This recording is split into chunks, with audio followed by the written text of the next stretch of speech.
All right, welcome back. Still good morning, Nigeria, live on the network service of the NTA. And to our second topic, which borders on the engineering profession and Nigeria's prosperity, as the 32nd Engineering Assembly of the Council for the Regulation of Engineering in Nigeria, COREN, gets underway. Now, the nation's top engineers and stakeholders are gathering to shape the future of the profession. Yeah, Larry, with the theme regulating engineering profession for shared prosperity in Nigeria, this year's assemble comes at a critical junction in our nation's development as Nigeria strives for economic growth, infrastructure development, and global competitiveness. The role of engineers has never been more crucial. Now, COREN will delve into present issues such as professional standards, innovation, and collaboration, aiming to harness the power of engineering for the benefit of all Nigerians. Yeah, Yere, we are now joined by a guest who will tell us more about how engineering is shaping our nation's destiny. First, I'd like to introduce Professor Sadiq Zuba Abubakar is the President Council for the Regulation of Engineering in Nigeria, COREN. Professor, you're welcome once again. Thank you very much. Good morning. All right. And also here for the conversation, of course, also an engineer, Olu Ogunduyile, the Vice President, COREN. He's also the Chairman Organizing Committee for the 32nd Engineering Assembly. It's a pleasure to have you, and good morning, Nigeria, sir. Thank you very much. Good morning. All right, let's just start with Professor Abubakar, who is the president of COREN, and let's find out how does COREN plan to strengthen regulation and enforcement to ensure professional standards in the engineering sector. Thank you very much. We are very delighted to announce to the country and even in diaspora the 32nd Assembly of Engineering Practitioners. Actually, it's not engineers. Engineering practitioners, because in the family of engineering practitioners, we have the engineers, we have the technologies, we have the technicians, the craftsmen, and the artisans. All these are within what we call the engineering family. And I would like to also declare that perhaps the Engineering Assembly is one of the largest gathering of professionals in this country. For the last 32 years, even this year so far, I think yesterday we were counting the registration, we have counted over 10,000 participants that are physically. And then we have now also allowed what we call the virtual participation. About 10,000 physical. Yes, and then about 3,000 virtually. Oh, that's across the globe, all over. Basically, I think COREN has been in existence for the last, since 1972, to be able to do basically two things. To standardize the training and education of all these category of engineering practitioners, to also ensure that they have continuous professional development, to update their skill, their competencies, and their proficiencies. And then finally, to be able to regulate the practice of these category of practitioners. Regulation of the practice from the two perspectives. From what you call conduct of ethics, we have our, benchmarking and what have you that you are supposed to do when you are practicing. And then most importantly, what you call code and standards. What you are supposed to do in terms of executing your practice or producing a product or whatever you are doing. Now, this will be consistent in it. And for us to be able to do it, first we have two categories. Every person that undergo a training from a formal or informal training institution need to be certified and registered so that we'll be able to regulate the registrants. They have the associations like the Nigerian Society of Engineers, Nigerian Association of Technologists, NTA, about 5 different associations. But we, as regulators, we have what we call the registrants. We don't have members. Registrant that we regulate, and regulation means you monitor their practice, you enforce compliance to all those standards, Okay. and if there is infraction or there is misconduct, you investigate it, and then if it is light, you warn the person. If it is deep, you now escalate the matter to what you call the disciplinary tribunal, where you can sanction and you can withdraw licensing. You know so many of the sanctions you can apply. Professor, as the case may be. Professor Abubakar, listening to you keenly, I hear you talk about current being consistent in training, regulating, monitoring, enforcing compliance, and you say current has been there for about 52 years now. Yes. So how come quackery is still with us and we still have a lot of misconduct in the profession? Well, basically two things. Quackery become popular because of the patronization of non-registrants by companies, by development bodies, by estate developers, by clients, because they want to have a very cheap but low quality service. If you are a qualified practitioner, the charges for a service are high, and often they go around, they look for quacks who, with any amount, they will come, and we normally identify, and we normally furnish, we normally, but if you look at our country and then you look at the registered members that we have, there is grossly inadequate of the professionals, both in the public and the private sector. This is one. Second, when you have misconduct, often, we still have a gap in the area of what we call establishment of documentation that will allow us to do forensic investigation, to be able to track who is culpable on something. If you don't document the procedure, if for instance, you take a construction sector, while you are doing construction, and then you don't document who designed, who approved the design, all those procedures, you don't have the requisite documentation that you can verify. When you come to displaying or you come to furnish the empirical evidence that you require to be able to conclude the disciplinary tribunal process, we have what you call assessors, legal assessors to the caliber of SANS.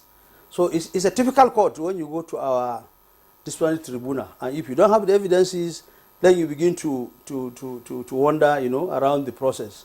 But that area of documentation, to be able to have forensic, investigation where you can say, okay, this is at this point, this is the person that is culpable, or this organization, or this and this. These are some of the, I think, the gaps. Okay. That addresses some of this valid observation. Okay, thank you very much, Professor Abubakar. Let's come to the Vice President of Koren, Engineer Olu Ogunduile. Now, you are the Chairman, Organizing Committee for the 32nd Engineering Assembly of Koren. Tell us about this assembly. What are the expectations? Thank you very much. The assembly is the largest gathering of engineering practitioners in Nigeria, and I would say even in the globe, because we are having the academia, the industrialists, the development promoters, the practitioners all gathered together. Like the president just said, we are having, yesterday when we were looking at our register, we have about 8,000. Now we're having 3,000 outside. Then we're having some virtual people all over the world, about 11,000 people that are the practitioners that will witness this. And there will be many others that will be joining on site that will come and register, who are not registered before. Now, we have, of course, we normally do our events at ICC, but because of the renovation that is taking place, we are using the dome, this dome center at the central area there. And we have actually made proper planning We're having the events in the main dome. We're having the exhibition at the back, because there's expanse of land at the back there. We're having people. We want to promote what we call local content. Okay. Nigerian manufacturers who actually are manufacturing, like Coleman. We have Nigerian who are practicing oil and gas, like Dover Engineering. We have Proforce, who actually manufacture armored cars for the armed forces. Those people will display their wares, what they are doing. And apart from that, you know, when we are looking at this engineering assembly, it is actually mandatory. It is actually, you must have what you call, to be able to collect your practicing license, because it's what we call MCPD. You must, this engineering assembly is one of the flagship program of Korean, because in this sector, we need to come together to see the development of regulation that will affect all critical sectors. We need to come together where you will look at it as a stakeholder and look at the critical gaps. How do we fill the gaps? And then as a family to talk about it, and then to be able to come strong.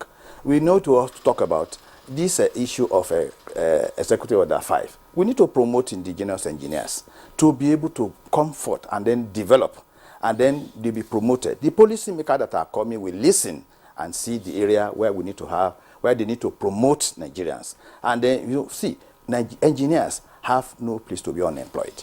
There are enough things to do in this country. We need to actually develop ourselves, give ourselves opportunities. If there are need for collaboration, if people want to come from abroad, they will practice with the local people here, so that capacity development will be there. These are the issues that we actually want to address in this particular forum. All right, many thanks, Engineer Ogunduile. You talked about the fact that with this conference, MCPD, if you like, the practicing license will be given to engineers. Yes, to engineers. Is that why you have that large number, knowing that people just want to get a license? How do you want to validate that these people who will be getting practicing license as a result of attendance in this conference still have the requisite skill to continue to practice? Of course, there are items, there are things to be done.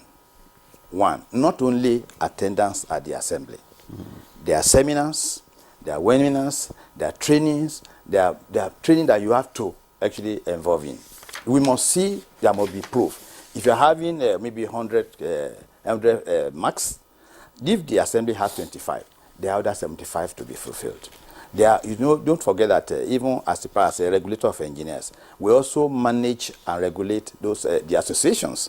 They have seminars, they have training programs that they have to do, and these are we are making it mandatory so that people will update themselves and get themselves updated. So before you can, we need to fill the form. Oh, do you attend this? Which seminar do you attend? What training do you attend? How do you update yourself? So these are the areas that we'll use to be able to maybe graduate people to say, okay, yes, this one is practicing. And then how do you ensure that those who are going to be participating, practice in the country? We're having a serious challenge in our hand, the Jackpot challenge, people, exiting the country, people getting trained here and going elsewhere to practice and all of that. So how are you trying to deal with that challenge within your own body? That is not a big issue. It's fact. It will be another level of foreign exchange earning. Don't forget, Korean and South Africa, that is Korean for Nigeria and South Africa, they are the only two bodies that have joined the Washington Accord, the prestigious Washington Accord. That shows our certificate is attainable all over the world. Okay. That shows that even though if you go, look, check a country like India as a country. You have a lot of their practitioners in and around the world. They bring in foreign exchange earning into their country, up to about maybe $4 trillion every year, dollars. If you have that into this, it will strengthen our naira. And apart from that, when you now train people here locally, see, government also has a role to play. The role to play is not only that maybe we train people here, government must create an enabling environment where industry will crop up, and then we have production economy. When production economy comes in here, people will be gainfully employed, and there will be a lot of things to do here locally. Okay, thank you very much, Engineer Ogunduile. Now let's go back to the president now of the Korean, Professor Abubakar. Just like he said, I mean, Korean is doing a lot of things now, especially to develop the capacity of the engineers.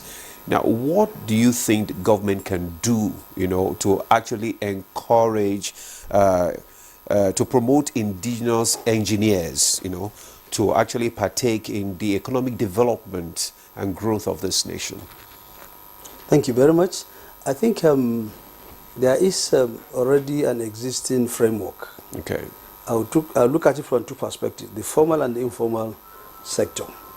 In the formal sector, where you have the universities, the polytechnics, the monotechnics, and the technical colleges, it has been recognized since the 70s that aside the education that somebody will get and get certificated, you also must have what she mentioned, what we call the MCPD, Mandatory Professional Development, to be able to keep you up to date with four things: knowledge gap, skill gap, proficiency gap, and proficiency gap.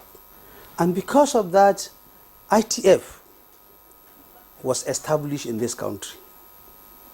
And the industries are paying 1% of whatever they have to ITF. That money is being kept in trust to be able to allow the graduates in sciences and engineering to have what we call the SAWES and the SWEV. And one important aspect which hitherto has not been well promoted, what we call engineering residency. It's mandatory, just like in the medical residency and other things, before you go to NYSC. Now, we have for over 30 years slowed down on that engineering residency. We are now resuscitating it because of the unemployability of our graduates, especially in the engineering and science segment. That aspect of the provision of funds to train students during education, with the hands-on, and when they graduate, to have that mandatory 1-year residency that will allow them to go into their subsectors to really deepen the skill and the proficiency and the competencies. We are indeed, appealing seriously to the government to allow the engineering bodies like the regulators and the association to synergize with ITF, like MBTE, like NUC, like MAN, current, synergize with ITF to be able to ensure that we deploy that resources, because ITF is a fund and they are giving that fund in trust for Nigerians, youth Nigerians, to be able to be trained. Now this is one aspect, the formal sector. The informal sector, I'm happy to inform you that this current administration has formalized what we call the National Skill Council, where the vice president of this great nation is the chairman, the Minister of Education and Aliko Dangote are the co-chairs, and then we have some governors, some key critical ministers. Koren is a member, NUC is a member, MBT and MAN and other things. Now this second initiative to us is a great opportunity for the country to move into the informal sector, where you have millions of artisans that are not classified, that are not certified, and that are not licensed and regulated. Now this council is doing that now.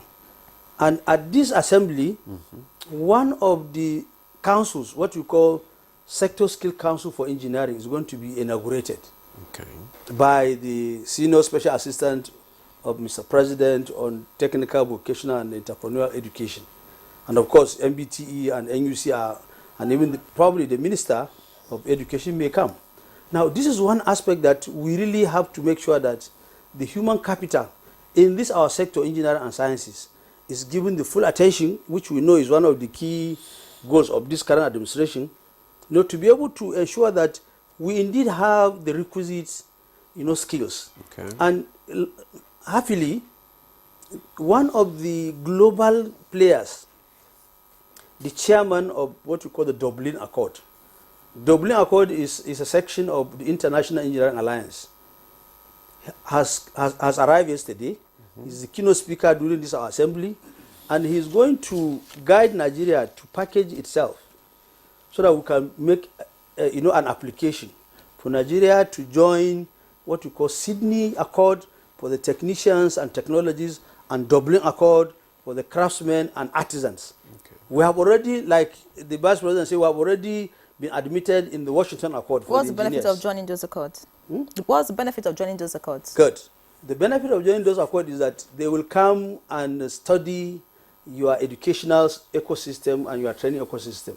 Once they find them comparable, competitive with the global standard, it means when you have a registered craftsman in Nigeria, He can. he can go to anywhere In the world. because he has been found now That comparable. encourages the Japa phenomenon also. That leads me to my question now, because listening to Engineer Ogundiyile, he talked about the fact that foreign exchange comes in as a result of the Japa phenomenon, as it being not a problem. So the question is, having those who are well trained leave the country and then leaving us with, if you like, quacks. And for the civil engineering sector, for example, we're having collapsed buildings and people dying. Yes. So which, if you want to lay it at, side by side, which should we be encouraging at this point in time in our country? And then tell us, what's the major challenge of the engineering profession and how this convention would help to address it? Good. Thank you. These are very excellent questions. You see, in the realm of development, you must plan immediate, medium, and long term. Because of JAPA, which is obvious because of the lack of the enabling environment, we will not relent not to train our professionals to be competitively globally. If we do that, then we are jettisoning our future. If you take the Asian tigers, let's go back to that, to history. It is the JAPA concept that they use to their advantage. They send the talents to these Western climes, and when even China, even India, that's what they did. When they now became gurus and became talented in skill, proficiency, and competencies, they came back. And then they domicile that capacity, and then they start rolling their own developmental agenda. We must, since having the opportunity, we have tested it at the engineering level. Nigeria is the second country in Africa, aside South Africa, that have joined the Washington Accord in the whole world, in the whole of Africa, only Nigeria and South Africa. And what that means is we are apart with Germany, with Japan, with US, in terms of the competency and capacity of engineers in the world. So if you are registered with Current in Nigeria, you will straight away go and work in any company or in any parastatal in US or in any of the European countries or Asian countries. And we are desirous to repeat this same feat at the level of the technicians, the technologists, the craftsmen, and the artisans. Because we know in the long run, this is what we need. And like I said, the second leg of the National Skill Council has allowed us to regulate even the artisans. This non-formal sector, where you have millions of artisans. For instance, with this National Skill Council concept, framework, a vulcanizer in Nigeria down the road will be regulated. Okay. A vulcanizer will be regulated because it's an artisan, in one of the segments, and he can be registered, he can be certified, and he can be regulated. Okay, right. President, Because of of time, we just take a parting shot from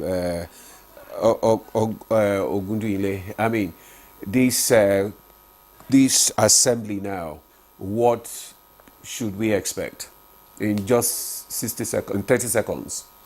Okay. Well, the assembly will give us the opportunity for engineering practitioners to sit together to develop the regulating aspect of critical part of our economy, and also it will allow us to see or strategize on how to fill the gaps. Okay, All right. thank you. Fantastic. Good way to leave the point, to leave the conversation. Fill the gaps, develop homegrown solutions. Of course, we want to see that. Professor Sadiq Zubair Abubakar, President, Council for the Regulation of Engineering in Nigeria. Karen, it was a pleasure to have you again on the program. We wish you all the best in your assembly. Thank and you. of course, Engineer Olu Ogundiyile, Vice President Karen, and Chairman Organizing Committee for the 32nd Assembly of Engineers. Thank you so much for being a part of the conversation, and yes, wishing you all the best. Thank you very much. All right, so that's Good Morning Nigeria this Monday. Thank you so much for watching. Remain tuned to the NTA.